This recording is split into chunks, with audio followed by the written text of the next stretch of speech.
নামটা জানি কি? লাইলি। তোরে আমার ভাল লাগছে। হোটেল আইস টাকালয়, গুলিস্তান। চেনস না? বেচা কেনার বাইরেও তোরে আমার ভাল লাগছে। তো আমি কি করবো? সংসার করবি? ওই হোটেলে গতর বেশি আমি। হোটেলের কাছে ছেড়ে দিবি? তাতে চলবো তোর?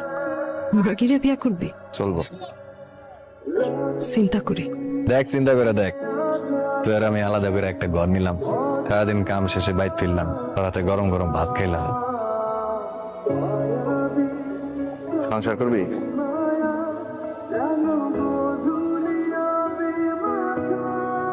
কিছু পাওনাটা আছে, এগুলা লয়া আজকে কাম সারা দিব। তাহলে তো একটা বড় দেখা ঘর দেখতে হয়। তুই কি দেখবি তুই জানো। আমি গেলাম। তাহলে আজকের থেকে কিন্তু তোর দেওয়ান সব আমার। আজকাতে না কালকাতে।